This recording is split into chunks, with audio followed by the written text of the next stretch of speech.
Hi there, Aaron Dunn from the SMSF Academy. The ATO has just recently published their compliance program for 2012-13, and just having a look through the superannuation section, it makes for some important areas we all need to understand in terms of what the ATO is looking for and focusing on for 2012-13. Over the coming year, the ATO has indicated within their publication that they're going to look at some key areas in respect to superannuation and more particularly self-managed super funds. I guess the first area is traditionally where they approach in making sure that funds are meeting both their compliance and income tax obligations. In particular, they're going to be looking at and focusing on those new trustees. There are some 30,000 or more funds established every year, so to them it's important to set an expectation very early on to ensure that they comply, and the areas of illegal early access or release schemes are significantly targeted and reduced. To my understanding, there has been very little activity in that area over the past 12 months. The other area that is really starting to become an increased focus of the ATO is the area of exempt current pension income.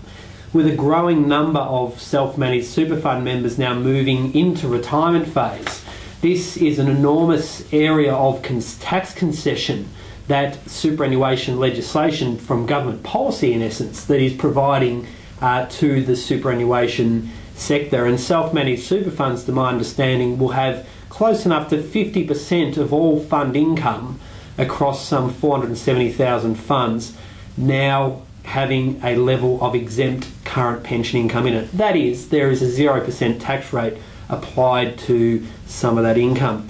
So what the ATO is looking to focus on there is making sure that the calculation of exempt current pension income is correct. And they're going to check the claims to make sure that appropriate steps are being taken, which may include the preparation of an actuarial tax certificate. What the ATO has indicated in here is that they're going to contact some 3,000 funds in respect to their exempt current pension income tax deduction claim and encourage voluntary amendments where they actually see it. Where they find errors, they will be making adjustments to the assessments as well. Another area which they will continue to focus on is the area of non-arm's length income. They had a fairly significant win last year in the case of non-arm's length income with an Allen Asphalt case. So they are going to continue to pursue that area quite aggressively to ensure that people are declaring and being entitled to concessional tax rates on income that is done on a commercial or arm's length basis. For the approved auditors, we are seeing, I guess, a shift now into an ASIC registration environment. So it is recognised that approved auditors play a vital role in the system. So they will continue, I guess, and audit the auditor program and look to review some 150 approved auditors to ensure that those people are actually fulfilling their professional obligations and actually undertaking the appropriate compliance and financial audits in that regard.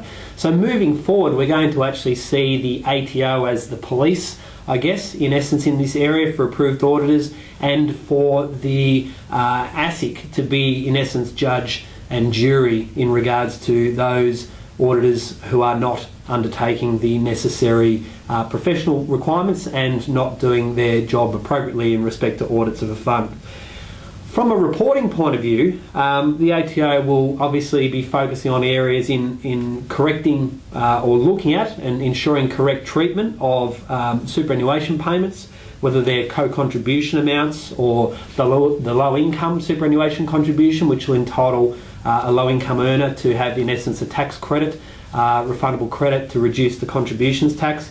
The area of excess contributions, in particular re-reporting, to try and avoid an excess contributions tax position, will still be a key focus of the ATO. And then we'll see a range of other things more generally in superannuation, including the lost member registered requirements and trying to bring more people together with lost superannuation. The final interesting one I saw in here was a real focus on what is going to be the top couple of hundred SMSFs in the country, where the ATO is going to spend a fair bit more time actually reviewing those funds, and will, in terms of doing levels of desk audits, and basically doing an analysis of their tax and regulatory risk. They're going to do a comprehensive audit on 25 of the top 200 funds in Australia. So I guess they are not only looking at the approved auditor in terms of obtaining information in respect to ongoing compliance, but they'll be doing some fairly robust activity themselves to ensure that self-managed super funds are doing the right thing. For further information, you can go onto the ATO website where the publication is now made available. It goes across income tax, companies and the whole works. As I said, this Section 5 includes superannuation, and for those working in the area of self-managed super funds, it's an important document to make sure you understand the direction and the issues that the ATO are targeting.